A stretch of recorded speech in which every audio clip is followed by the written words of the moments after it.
Audio Jungle.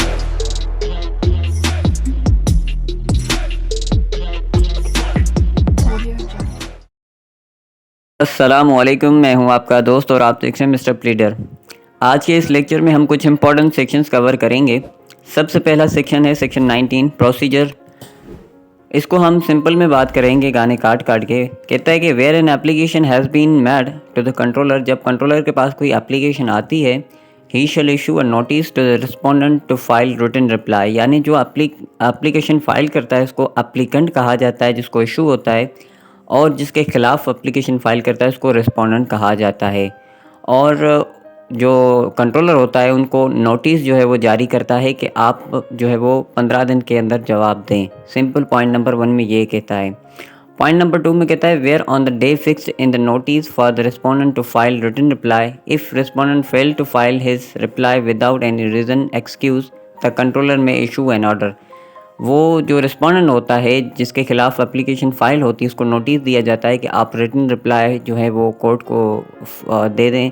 लेकिन अगर वो फेल हो जाता है वो रिटन रिप्लाई देने में, तो कोर्ट जो है वो उसको ऑर्डर जो है वो इशू करती है कि आप किसी भी सूरत में रिटन रिप्लाई ये जो है वो फाइल करें। पॉइंट नंबर 2 में ये कहता है।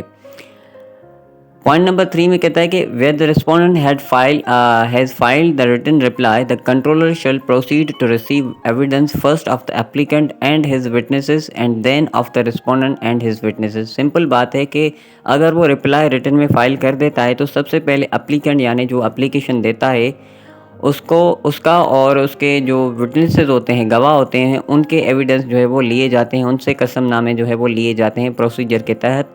और उसके बाद जो रिस्पोंडेंट होता है, जवाबदेह होता है, और उसके जो विटनेसेस होते हैं, गवाह होते हैं, उनके सबूत और जो कसमनामे होते हैं उनसे बाद में उनके बाद जो है वो लिया जाता है। पॉइंट नंबर 3 में ये कहता है। शाबाश बेटा। उसके बाद नंबर 4 में कहता है कि evidence of witnesses by producing the affidavit of such witnesses, a copy of which shall be supplied to the other party. यानी सिंपल बात करता है, जो एविडेंस है, विटनेस जो आता है तो उसका एफिडेविट करवाया जाता है, वेरिफिकेशन करवाई जाती है। और जो अदर पार्टी होती है तो उनके पास ये राइट होता है कि आप जो विटनेस लाए हैं उनसे हम सवाल जवाब करें, यानी क्रॉस जो एग्जामिनेशन होती है वो अदर पार्टी के पास ये राइट होता है कि उनसे सवाल जवाब जो है वो करें। पॉइंट नंबर 4 में सिंपल यही बात करता है। और last but not the least final यही होता है, the controller shall frame issues arising between the parties.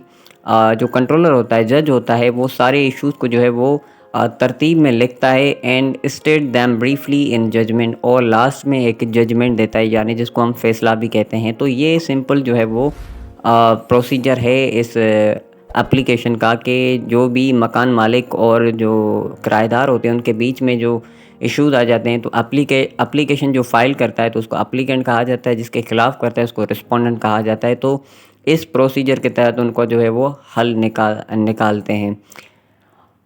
उसके बाद सेक्शन है section 20 power of civil code. Simple बात करता है इसके जो पावर ऑफ सिविल कोड के बात करता है कि जो कंट्रोलर होता है उसके पास कौन से सिविल कोड के जो है वो पावर होते हैं।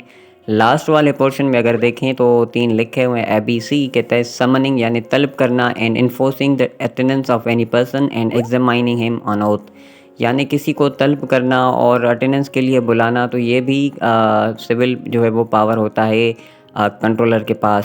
किसी को भी तलब करना, जो है वो सबूत पेश करने, कोई रिसिप्ट पेश करने, या किसी चीज़ के लिए मालूमात के लिए कोर्ट में उनको जो है वो समन कर सकता है। पॉइंट नंबर 2 में कहता है डिस्कवरी ऑफ डॉक्यूमेंट्स, यानी डॉक्यूमेंट्स अगर कोई रिसिप्ट है, कोई डॉक्यूमेंट है, तो उसको जो है वो कोर्ट में जो है वो लाने के लिए भी जो है वो इनके पास पावर है कि किसी को भी कह सकते हैं कि आप ये डॉक्यूमेंट्स कोर्ट में प्रोड्यूस करें।